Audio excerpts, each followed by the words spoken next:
everyone. You have Bill Condon and Matt McGregor. Welcome to our Industrial Advisors podcast, where we're going to cover third quarter review and also look ahead to the fourth quarter and talk about some areas of concern, but also some bright spots as well. So we're excited to have you all with us here today. Matt, let's start on the investment sales side of things. What are your thoughts on Q3 and kind of where we're headed? Yeah, Q3's been very good. We got $443 million in trades in 12 deals, with about half of that number being the transaction with IAC and PGIM. So about half of that 400,000 was the allocation of that multi-market sale. But that's a big number for Q3 for sure. Usually Q3 is a little softer, and Q4 is the big one. And I think Q3 is going to be our strongest quarter of the year. Yeah, I certainly think that, which is always the case, Q4 from a volume standpoint is always really strong. And so I think we'll see a very strong Q4, particularly I think around the Seattle area. We'll see over 100 million in Q4. And I think we'll probably get over $1 billion again for the year on the capital market side, which when you think about the impact of COVID, when you think about how last year was such a big year with the increase in excise tax, that's a pretty big year. And it shows the aggression to continue to be in the Puget Sound region. To your point, it's crazy to think that right now, so 443 million in Q3, total year to date, 755 million in investment sales. That's already above our 10-year average, which is about 600 million in Seattle. And to your point, we had back-to-back 2018 and 19 were $1.5 billion years. So you and I kind of predicted that this was going to be a soft year, and then COVID hits. You would think it would have been really soft, but no. I mean, I think everybody's fleeing to industrial, and the cap rate continues to compress. And that's a good point on the cap rate, because I think when you look at the impact of COVID, there is still as much aggression to place capital in our market as there has ever been. And so if you look at a deal that traded pre-COVID, compare it to something now, there's not a spread in the cap rate. There is still as much, if not more, aggression to be in this particular market. That's right. And the average,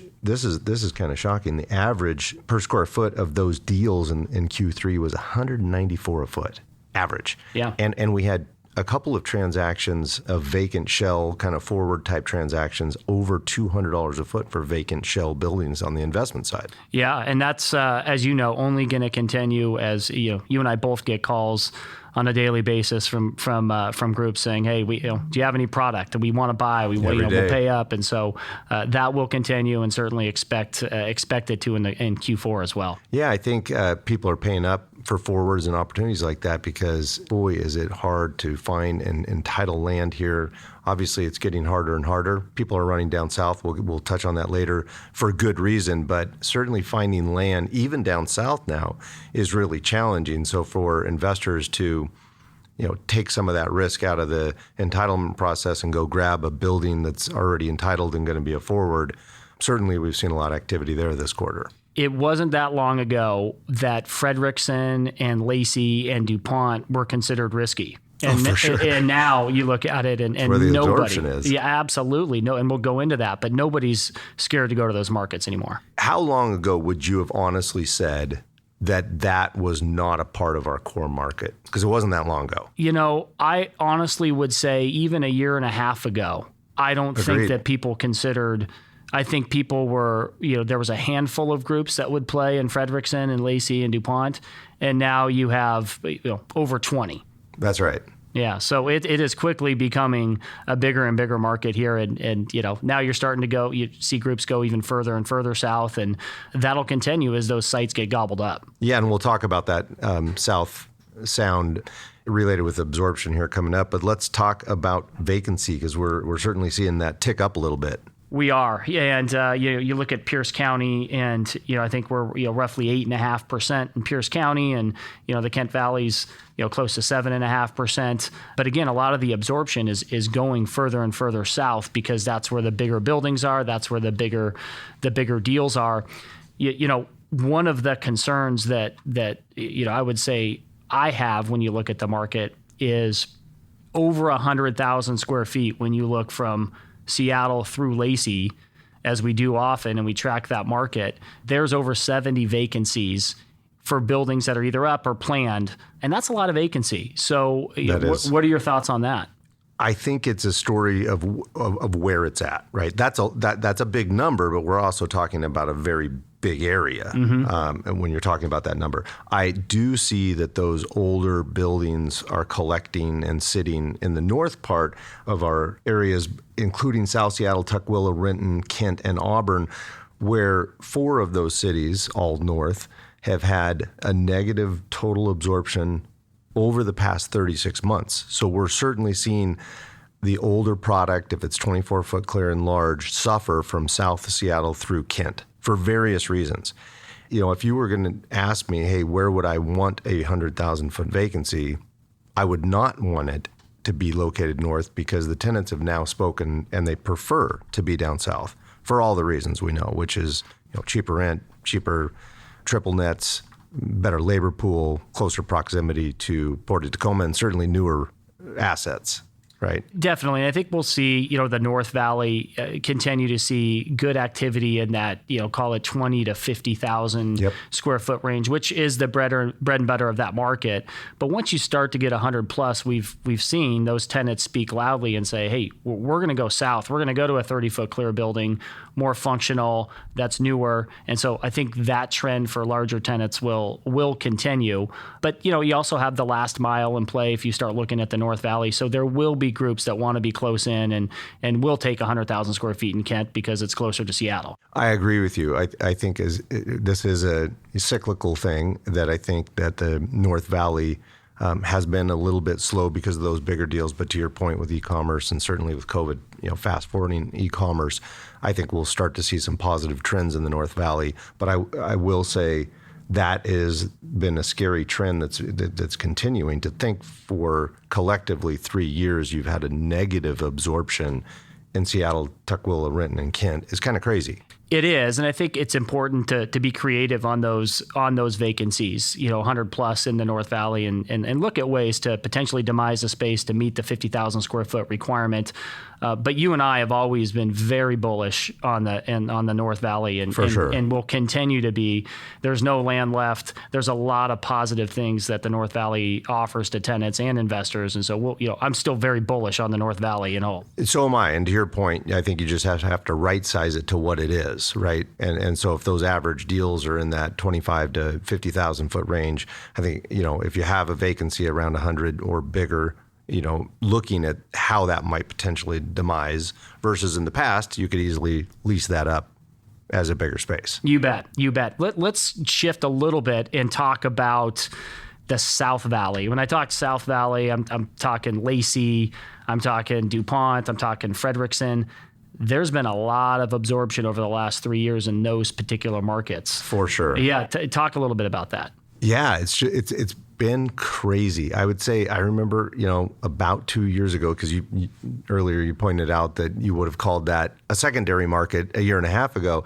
I feel like the Best Buy deal was the deal that it could have been any deal, but it so happened to be Best Buy, and then it was like boom, boom, boom, boom after that, just deal after deal. Who did that deal again? Oh yeah, that was you. Yeah, that's right. Yeah. But I remember doing the research for Best Buy and looking at it, going, well, this is a no-brainer, right? Yeah. This makes all the sense in the world, and from a local market perspective, when you look on a map, you're like, what?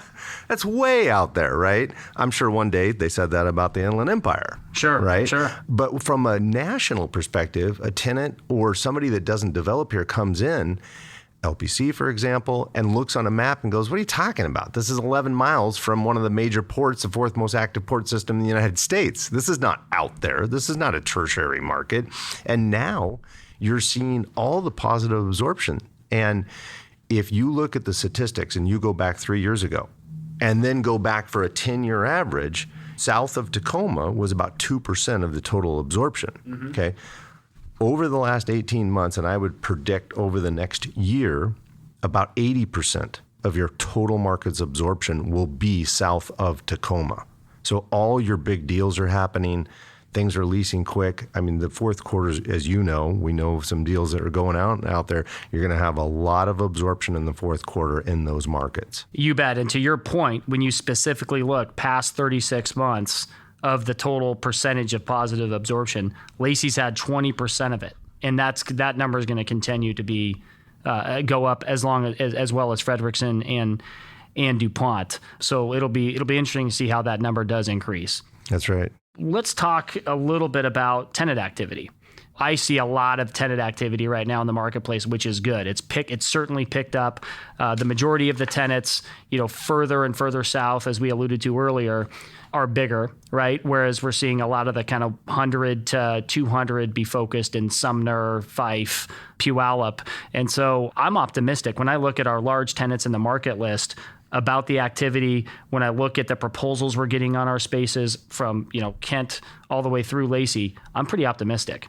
You're totally right. I mean, this is a big, long list of millions of square foot of tenants that are active in the market. If you look at the statistics, they might scare you, right? If you look at it and say, wow, there's 6.1 million feet of product under construction, and you only have 2.5 million feet of positive absorption. But when you actually look at that statistic with this list in mind of active tenants, and you take that 6.1 million and you say, well, wait a minute, that includes some buildings that are being built specifically for tenants, build-to-suits. When you take it, you actually drop that number much closer to 3 million square feet. When you take out the build-to-suits, you and I both know that the absorption by the end of fourth quarter is going to be about 4 million feet. Then you add all of these tenants into it with some probability of hitting, and I think that the vacancy is going to tick down. I agree with you. I'm very bullish about that. We also have a big 3PL company that's been taking a lot of space and continues to be active. Mm-hmm. So I think that will continue as well. So all in all, when I look at Q3, and it's crazy to think we're already in the fourth quarter, that's right? But it has been a very resilient year from a capital market standpoint with the volume where cap rates are trading. So capital markets has been great. Vacancy is up a little bit, but to your point, with the tenant activity from 100 and above, I think that vacancy is going to go down. So I am bullish on where the market's headed. I think we're going to have a really good fourth quarter. We're going to see more capital market trades. We're going to see good tenant leases getting done, and we'll head into next year with some really good momentum. I agree. Based on everything that's happened in what is undoubtedly an absolutely crazy year, for us to be predicting, 1.1 billion in investment sales by the end of the year, close to 4 million feet, which is way above our average of absorption, this type of activity, crazy awesome. So we're bullish, and we're happy that we have been such a resilient market through all of this. I know not every market has been the same, but certainly the Puget Sound has held up well when you compare it to a lot of the other parts of the country. And again, we expect continued activity. So we certainly hope that everybody is staying well and healthy, and we hope to get back to regular time sooner rather than later. But thank you all for queuing in to our third quarter and prediction of fourth quarter podcast, and we look forward to having another one soon. Thank you very much.